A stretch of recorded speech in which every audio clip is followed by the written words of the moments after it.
Hello students, professor Raspreet Kaur है। Welcome to my channel theory गुरु।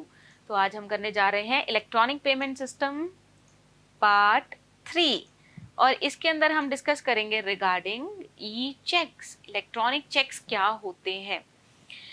देखो, सबसे पहले मेरी बात सुनो। चेक्स तो आपको पता ही है कि क्या होते हैं, ठीक है। आपके पास चेक बुक होती है, उसमें से आप चेक काट के देते हो, वो चेक हो गए, ठीक है, जो फिजिकल चेक होते हैं। एक होते हैं चेक्स जिसको हम फिजिकल चेक को अगर स्कैन कर लें, ठीक है, तो स्कैन करके हम उसकी इमेज प्रोड्यूस करके तो आगे उसकी प्रोसेसिंग कर सकते हैं, तो वो ई चेक्स नहीं होते, वो डिजिटल चेक्स होते हैं, स्कैन्ड चेक्स होते हैं, ठीक है। ई चेक्स क्या होते हैं? ई चेक्स उससे डिफरेंट होते हैं, ठीक है। अब हम देखते हैं ई चेक का कंसेप्ट। अब उस चीज को दिमाग से निकाल दो और इस पे फोकस करो कि अब ई चेक्स होते क्या है।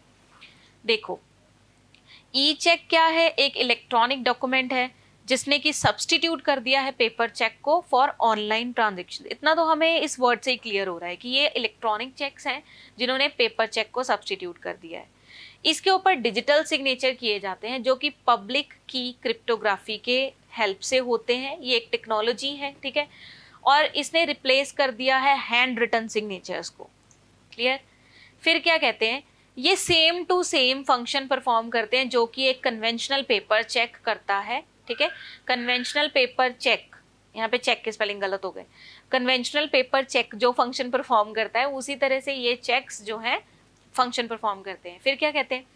क्योंकि ये जो है इलेक्ट्रॉनिक फॉर्मेट में होते हैं, ठीक है, इलेक्ट्रॉनिक फॉर्मेट में होते हैं, तो it can be processed in fewer steps. ये कुछ कम, बहुत कम स्टेप्स के अंदर इनकी जो है कंप्लीट हो जाती है।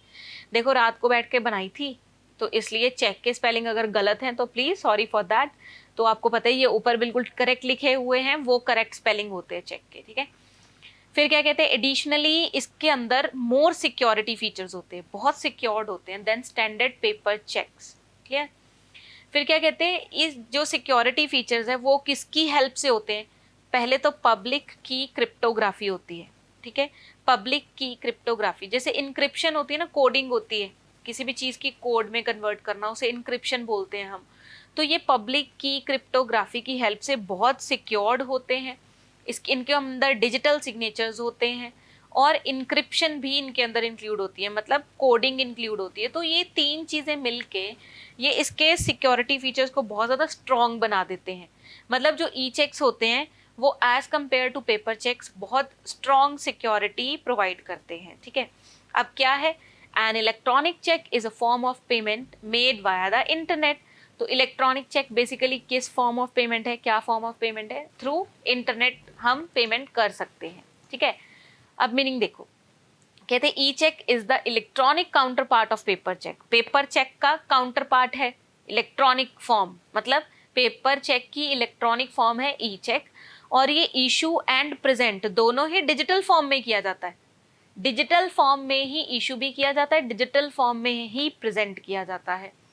ये एक इनोवेटिव सर्विस है, new innovative service that will revolutionise the way to issue and deposit cheque, जिसने बिल्कुल चेंज कर दिया है हमारे इशू करने के और डिपॉजिट करने के तरीके को चेक के, ठीक है। अब इसके मेन फीचर्स क्या हैं?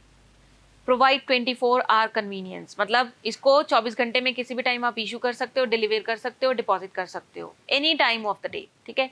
गिव पीस ऑफ माइंड, क्योंकि ये ऑनलाइन स्टेटस प्रोवाइड करता है, ट्रैक कर सकते हो आप कि आपका चेक अभी कहाँ है, अभी आपका चेक निकला क्या, वो बैंक के पास पहुंच गया, बैंक आगे प्रोसेसिंग कर रहा है, तो इजीली हम ट्रैक कर सकते हैं पूरा। जैसे आप ऑनलाइन कुछ भी ऑर्डर करते हो तो आप ट्रैक कर सकते हो ना उसको, उसी तरह से इस पे ई चेक को भी हम ट्रैक कर सकते हैं। तो ये पीस ऑफ माइंड प्रोवाइड करता है, ठीक है। इनको इशू करने के लिए कोई चेकबुक की जरूरत नहीं होती, क्योंकि ये पीडीएफ फॉर्मेट्स में होते हैं, इन बिल्ड होते हैं टेक्नोलॉजी के अंदर, ठीक है। तो कोई भी आपको बुक की जरूरत नहीं होती। फिर कहते हैं ये हमारा टाइम सेव करते हैं, हमारी मनी सेव करते हैं, कॉस्ट को रिड्यूस करते हैं in terms of postage, delivery, physical cheque को पोस्ट करना पड़ता है, डिलीवर करना पड़ता है, वो सारी मनी आपकी सेव हो जाती है थ्रू ई चेक्स। हमें बेटर रिकॉर्ड कीपिंग प्रोवाइड करते हैं। अब जब इलेक्ट्रॉनिकली सारे रिकॉर्ड्स हमारे पास पड़े होंगे तो बेटर ही रिकॉर्ड कीपिंग होगी ना। अब जैसे हम चेकबुक उठाते हैं, कोई चेक काट के देते हैं, तो आपने देखा होगा उसके आगे एक टेबुलेशन फॉर्म बनी होती है जिसके अंदर हम खुद फिल करते हैं इस डेट को, ये नंबर का चेक मैंने इसके अगेंस्ट काटा इतनी अमाउंट का। तो ये इलेक्ट्रॉनिकली है, तो इलेक्ट्रॉनिकली ये सब कुछ अपने आप परफॉर्म करता है, अपने आप आपका डाटा सेव करता है। फिर कहते हैं ये सपोर्ट करता है मल्टीपल ई चेक्स इशुएंस और डिपॉजिट्स, राइट। ये बहुत ज़्यादा सपोर्टिव होता है, मल्टीपल ई चेक्स इशुएंस और डिपॉजिट्स हमें प्रोवाइड करता है, राइट। मतलब डेली बेसिस पे आप मल्टीपल चेक्स इशू कर सकते हो, मल्टीपल चेक्स डिपॉजिट कर सकते हो। फिर आ गया access anywhere in the world, कि हम people can access e cheques services anywhere in the world through the internet, right. मतलब कहीं पे भी हम असेस कर सकते हैं इंटरनेट सर्विसेज को, जहां मर्जी बैठे आप चेक भेज सकते हो, जहां मर्जी वो पर्सन है जिसको आपने पे करना है उसको आप भेज सकते हो, तो एनीवेयर इन द वर्ल्ड आप ये चीज़ें कर सकते हो। फिर आ गया इंक्रीज्ड सिक्योरिटी, क्योंकि ये डिजिटली इनक्रिप्टेड होता है और एडिटिंग नहीं हो पाती, इसके ऊपर कोई चेंजेस नहीं हम कर सकते, तो ये हमारी सिक्योरिटी को इंक्रीज करता है। अब हम बोलें कि इसके बहुत इंपॉर्टेंट फीचर्स कौन से हैं फिर, जो इसको डिफ्रेंशिएट करते हैं फ्रॉम द पेपर चेक। देखो, सबसे पहले जो ई चेक्स होते हैं वो digitally signed PDF file format में होते हैं। पीडीएफ फॉर्मेट होता है, इनबिल्ड ही होते हैं, डिजिटली साइंड होते हैं पूरे के पूरे चेक्स, ठीक है। और containing information and e cheque logo, उनके ऊपर ई चेक लोगो भी लगा होता है, और इनका सेम लीगल स्टेटस होता है जो कि एक पेपर चेक का होता है। ये फॉरवर्ड किए जा सकते हैं, फॉरवर्ड डेटेड ई चेक्स होते हैं अप टू 90 डेज। जैसे बाकी के चेक्स भी हम आज की डेट में काट दे तो 3 महीने के लिए वैलिड होते हैं ना, उसी तरह से ये भी चेक्स आज आप काटोगे तो ये फॉरवर्ड डेटेड होते हैं, 90 डेज के लिए वैलिड होते हैं, ठीक है। लेकिन इनको ना तो नेगोशिएट किया जा सकता है ना ही ट्रांसफर किया जा सकता है, ठीक है। It can be issued through personal internet banking. अब ये चीज देखो, ये जो इशू किए जा सकते हैं सिर्फ और सिर्फ पर्सनल इंटरनेट बैंकिंग के थ्रू ही इशू किए जा सकते हैं। मतलब अगर कोई पर्सन इंटरनेट बैंकिंग यूज करता है तो उसके थ्रू ही ये इशू किए जा सकते हैं। इसके अंदर एड्रेस करना पड़ता है पेई को। पेई कौन होता है? जिसको आप पेमेंट कर रहे हो उसको एड्रेस करो, उसका नेम एंड ऑल, ठीक है। फिर जिस बैंक में आप डिपॉजिट करना चाहते हो, deposited with the bank accepting e cheque, उसको भी आप, उसकी भी सारी इंफॉर्मेशन आपको इसमें लिखनी पड़ती है। अब देखो, सबसे बड़ी बात क्या है, ये जो ई चेक्स है ना, ये बेसिकली इन कंट्रीज में चलते हैं, हमारी कंट्री में अभी इतने ये नहीं डेवलप हुए, ठीक है। अब हांगकांग, ठीक है, यूएस, रेनमिनबी किसकी है? चाइना की, ठीक है, उसकी है करेंसी है। तो कहते हैं ये जो ई चेक्स होते हैं ज्यादातर इस करेंसीज में बनाए जाते हैं, हांगकांग डॉलर में, यूएस डॉलर में या रेनमिनबी में। ये करेंसी किसकी है? चाइना की, ठीक है। इनके अंदर इनकी पेमेंट्स हो सकती हैं, पॉसिबल हैं। फिर कहते हैं lot of e cheques. E cheques जो होते हैं ना, बड़ी इंटरेस्टिंग सी बात है कि जो ई चेक्स है ना, उनका बैकग्राउंड आप खुद डिजाइन कर सकते हो, लाइक बैकग्राउंड डिजाइन कर सकते हो, चूज कर सकते हो, सिलेक्ट कर सकते हो, आप अपनी मर्जी से अपना जो चेक है वो डिजाइन कर सकते हो। वाओ, आर्टिस्टिक फीचर आ गया है ना। और ये वैलिड होते हैं 6 मंथ्स के लिए, maximum 6 months from the date of e cheque. अब ई चेक के सिक्योरिटी फीचर्स क्या हैं? कहते हैं before issuing an e cheque, payer is required to use a PIN protected security. Issue करने से पहले पेयर के पास 2 फैक्टर ऑथेंटिकेशन होनी चाहिए, 2FA, 2 फैक्टर ऑथेंटिकेशन होनी चाहिए, और पिन के थ्रू ही वो उसको इशू कर सकता है, जो कि एक प्रोटेक्टेड सिक्योरिटी है। फिर क्या करेगा वो? The paying bank keep the e cheque issuance record so that the bank can verify the e cheque. जब पेयर ने चेक को इशू कर दिया, ठीक है, तो उसके बाद जो उसका ई चेक इशुएंस, जो पेइंग बैंक है, जो पेमेंट करेगा, वो उसका रिकॉर्ड रखेगा इशुएंस का, कि उसने कौन सा चेक इशू किया है, किस नंबर का चेक इशू किया है, ताकि वो लेटर ऑन वेरीफाई कर सके। फिर कहते हैं to avoid e cheque tampering. Tampering का मतलब होता है अनऑथराइज्ड ऑल्टरेशंस। कोई ऑल्टरेशंस से बचाने के लिए क्या किया जाता है? Public key infrastructure technology adopt की जाती है। ये बहुत सिक्योर्ड टेक्नोलॉजी है, पब्लिक की इंफ्रास्ट्रक्चर, ठीक है। तो ये टेक्नोलॉजी अडॉप्ट की जाती है in order to prevent from unauthorised alterations. और इस पीकेआई टेक्नोलॉजी के अंदर, ठीक है, क्या चीजें यूज की जाती है? डिजिटल सिग्नेचर यूज किए जाते हैं, बहुत ही मस्ट होते हैं डिजिटल सिग्नेचर।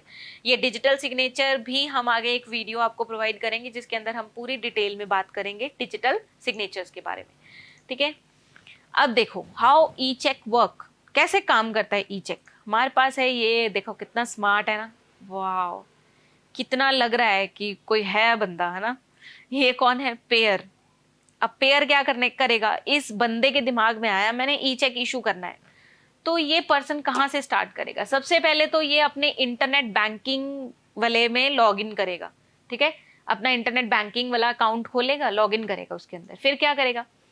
फिर वो सेटअप करेगा, सेटिंग्स करेगा, ऑप्शंस होते हैं उसके अंदर, सेट करके वो असेस करेगा अपने राइट को, असेस करेगा कि वो इशू कर सके ई चेक को, ठीक है। और उसे क्या मिलेगा? एक ई सर्टिफिकेट मिलेगा, ठीक है। ई सर्टिफिकेट मिलने के बाद वो क्या करेगा?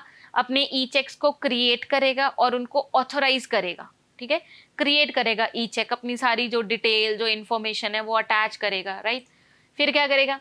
फिर वो ई चेक्स को डाउनलोड करेगा in the PDF format. E cheques को डाउनलोड कर लिया उसने, फिर क्या करेगा? वो अपने उसको भर के सारी इंफॉर्मेशन अपने पेई को भेज देगा, चाहे वो ईमेल के थ्रू भेजे या कोई भी और डिजिटल मीडियम के थ्रू भेजे, ठीक है। फिर हमारे पास ये कौन है? वाओ, अमिताभ बच्चन लुक, है ना। ये है हमारा पेई, जिसके पास पैसे आने हैं, ये है पेई। अब इसको पेमेंट कैसे मिलेगी? ये भी पहले क्या करेगा? लॉग इन करेगा अपने बिजनेस इंटरनेट बैंकिंग को, ठीक है। फिर वो क्या करेगा? फिर वो डिपॉजिट करेगा, जो ई चेक उसके पास आया है वो डिपॉजिट करेगा अपने ई चेक को टू द पेइंग बैंक, ठीक है। अपलोड करके उनको भेजेगा और साथ में इनपुटिंग अकाउंट डिटेल्स, अपनी अकाउंट की डिटेल्स भी भेजेगा। फिर क्या होएगा?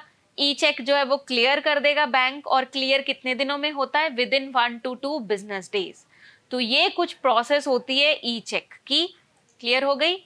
अब इसके अंदर कुछ डोंट्स आती हैं, जो चीजें बिल्कुल नहीं करनी in regard to e cheque. सबसे पहली बात, don't input any personal data other than the payee name. E cheque के ऊपर सिर्फ और सिर्फ पेई का नेम लिखना होता है, उसके अलावा कोई पर्सनल इंफॉर्मेशन नहीं लिखनी होती। फिर कहते don't scan an image of paper cheque and treat it as a e cheque. कभी भी ये मत सोचना कि जो पेपर चेक होता है उसको स्कैन करके भेज दिया जाता है, वो ई चेक नहीं होता। Don't scan an image of paper cheque and treat it as an e cheque, ठीक है। फिर क्या कहते हैं? Don't print out the e cheque for presentment at bank branches. कभी भी ई चेक का प्रिंट आउट नहीं निकालना, ठीक है। फिर क्या कहते हैं? Don't deposit an e cheque more than once. अगर एक बार ज्यादा, मतलब एक बार प्रेस किया, डिपॉजिट का आपने कर दिया, आपको कुछ ऐसी इंफॉर्मेशन नहीं मिली, आपको लगा नहीं कि ये सबमिट हुआ कि नहीं हुआ, तो दोबारा कभी प्रेस नहीं करना। कई बार ये 2 बारी भी जा सकता है और दो बार आपकी अकाउंट में से पेमेंट डिडक्ट हो सकती है, तो इसलिए कभी भी इसको मोर देन वंस आपने डिपॉजिट नहीं करना। फिर क्या कहते हैं? Don't offer any credit facility. वैसे तो चेक नेगोशिएबल इंस्ट्रूमेंट होता है, हमने पढ़ा है, लेकिन जो ई चेक्स होते हैं वो नेगोशिएबल भी नहीं होते, वो ट्रांसफरेबल भी नहीं होते, तो इसीलिए कभी भी इनको एज कोलेटरल एक्सेप्ट नहीं करना, और कोलेटरल एक्सेप्ट करके उसके ऊपर किसी को भी क्रेडिट फैसिलिटी प्रोवाइड नहीं करनी। कोलेटरल क्या होता है? गिरवी रखना।